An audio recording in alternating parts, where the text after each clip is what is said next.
And then just see. Well, I wouldn't be like Scholes, who said that people should put their money in savings accounts. You can see that right now. I mean, interest rates are falling completely. There's nothing in savings accounts anyway. And even if you invest money, let's say, as overnight money, there's actually nothing in a checking account either. Of course, this state has been so careful that there's nothing, absolutely nothing, that you don't pay taxes on. And yet many people who now own real estate that is also free of encumbrances are afraid of possible seizures. For example, there's something like burden sharing. We've had that. It's all been done before.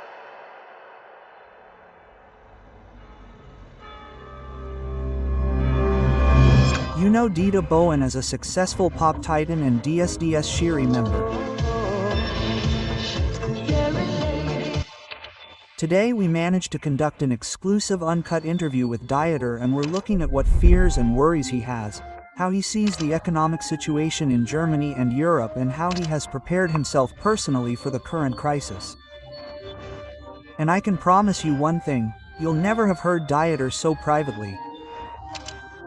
Get to know the person behind the Dieter Bohlen brand and find out how Dieter prepares for crises and economic unrest, how he doesn't lose heart despite the difficult times in Germany and Europe, and what tips he can give you. Enjoy the interview.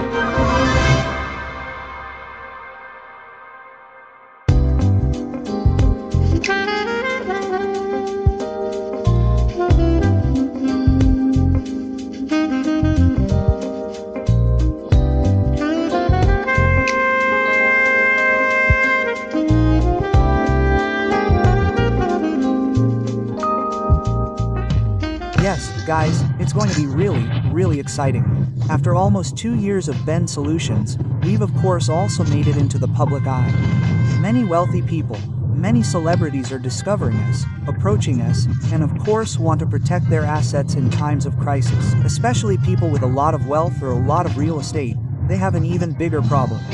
We're about to have an interview with Dieter Bohlen, and I'm very curious to find out how he's experienced this economic change, especially over the last 4 years, how he's structured his assets, and how he's secured them. I'm very excited, and yes, today we're in the hallowed halls of Dieter Bohlen. I'm looking forward to a great day of filming, and of course you'll be there live. Yes, but I have that fear every day. Yes, I mean, it's stupid when you've worked like a prisoner for, let's say, 45 years. Yes. And then you have to be afraid that some crazy person will take it away from you.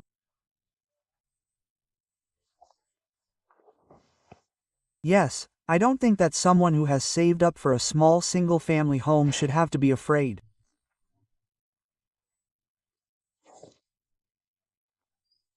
Yes, but the high achievers in our society are of course always under attack, or, I mean, no one understands the risk that people take, for example, that they have to be compensated somehow. Yes, you only ever look at people who have, let's say, perhaps built up a bit of wealth. Yes, if you take that away from them now through even higher taxes or something, everything is up for discussion again, like whether you shouldn't somehow increase taxes, then where will that lead?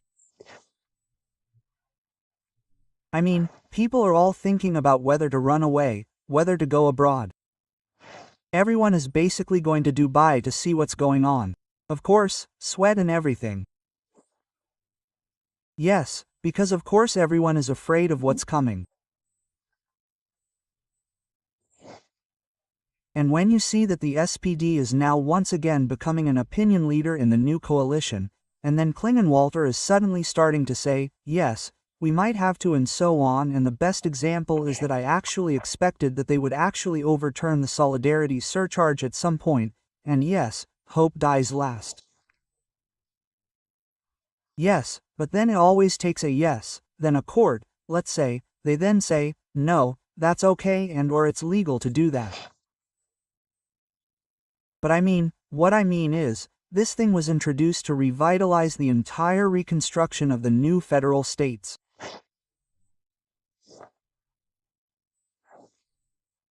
It's been happening for a long time, but I think that at some point such a tax will be abolished, if it happens, and that's why it's a problem for normal people, for me and for everyone, how this is all supposed to continue. Yes, now with all this custom stuff from Trump, that's of course also, but of course also politically, what's happened in the last few years. That's really crazy, yes. What would have to happen, or what would have to happen in the worst case for you to leave Germany? Well, if the taxes were, let's say, much higher, if there were property taxes again, for example, wealth tax, where you are taxed regardless of whether you have income or not, you are still taxed, let's say. You make a loss that year as a company, but you are still taxed on the substance of your assets, what you have, or on your company. Then somehow the amount of taxes, yes, I pay almost 50%, if there is now a wealth tax, another tax and that. And why should I put up with that? And of course people who have a lot of money think the same way. Yes, there are many rich company owners who say, we're not going to do that anymore. My best friend lives, as I said, he left everything, and is now moving to Dubai. And the thing is, the people who are really good at it, they have so many opportunities to operate all over the world. They can just as well run their company from Dubai, where they don't pay any taxes. Or go to Switzerland, like our traveling people from Germany, who now almost all live in Switzerland. Many company bosses have left and all sorts of people are thinking about it. I see that when I'm in Dubai, everyone is buying real estate there so that they have the opportunity to get away immediately. Yes, they're not all doing it for fun, and why is it going so well in Dubai? Because things are going so badly here. Yes. Yes, many are also afraid. Yes. You can also watch TV. You're told all day long that everything is bad, everything is difficult. Everything is bad, everything is difficult. That's right. On the contrary, the media. If you turn on NTV and the like, they always try to present everything in a much too positive light. So I do think that they want to give people the feeling that things aren't that bad, and when you look at the DAX, everything can be bad. Yeah, but it's doing well. The DAX hasn't been doing badly lately, but that's because most of the companies, the big companies in the DAX, are internationally active, like SAP. And what's happening here in Germany doesn't really interest SAP at all. They do their business somewhere else.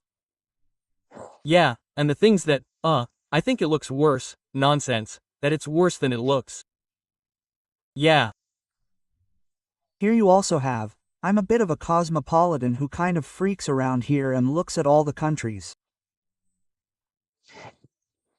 If people in Germany knew how that has changed, the image of Germany abroad, this made in Germany, that people still dream of it, man, where somehow, that's completely over, they're all laughing their heads off. Cool cars come from China and also this whole made in Germany, and we are that's really over. So Germany is so great, and we Germans are great, and there are also with the euro and so on and so forth. This image that we have of ourselves is completely different abroad. So Germany is no longer the nation of poets and thinkers, and we have a complete understanding of it.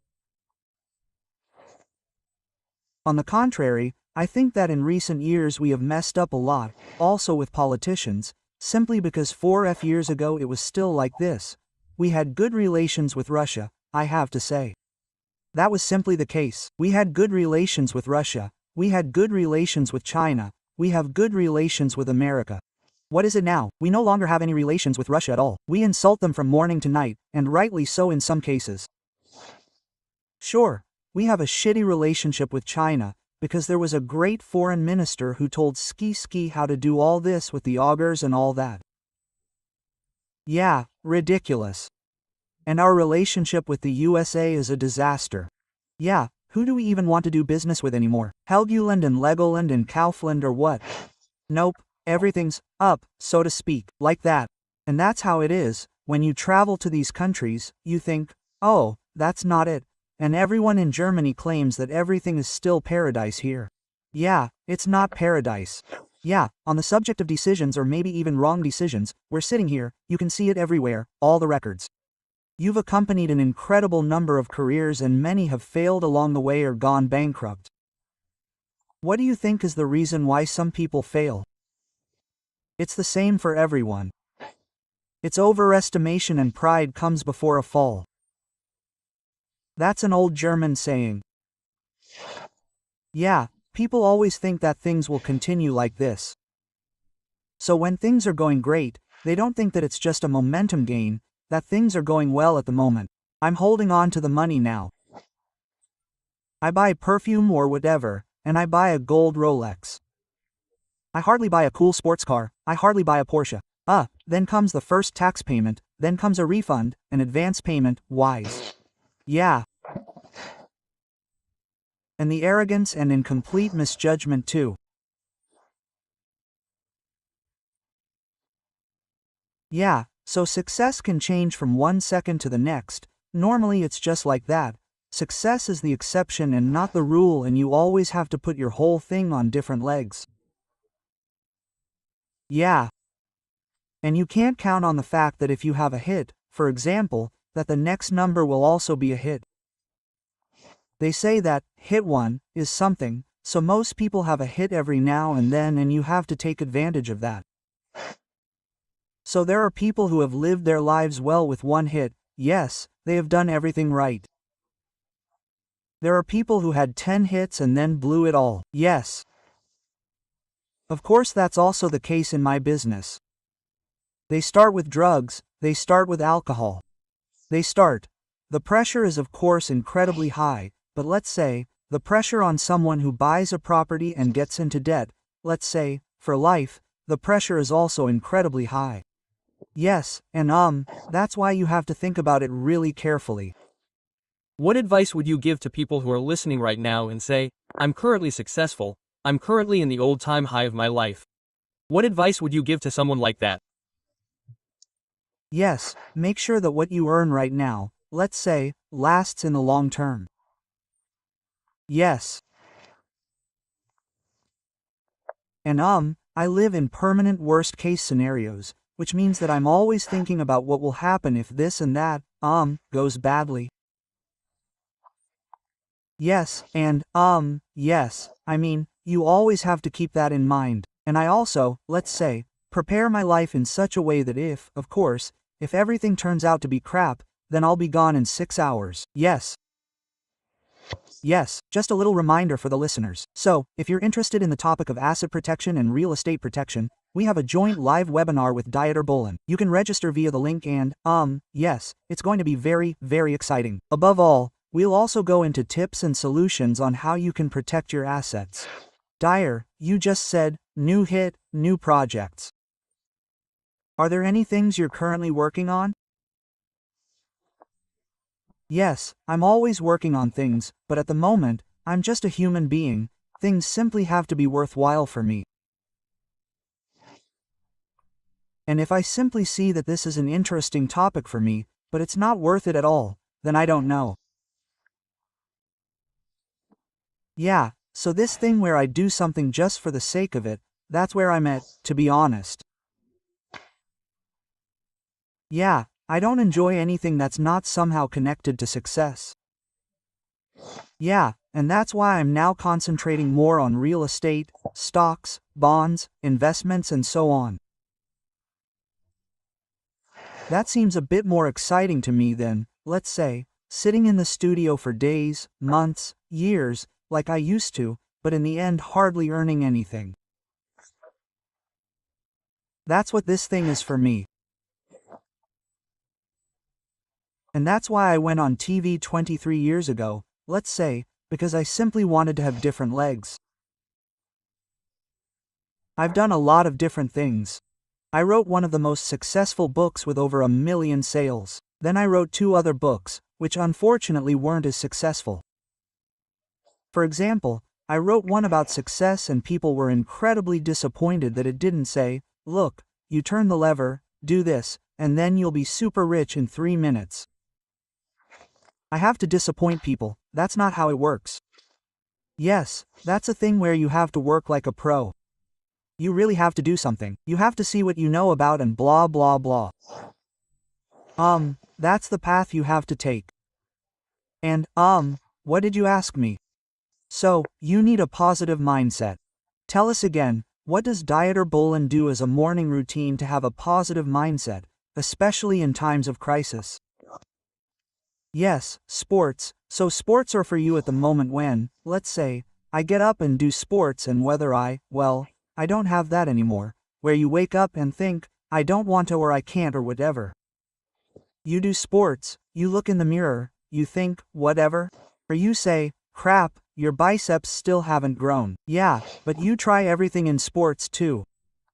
I mean, if you did 15,000 steps yesterday, I went jogging yesterday, I was a little tired last night, but always in a positive way, you know?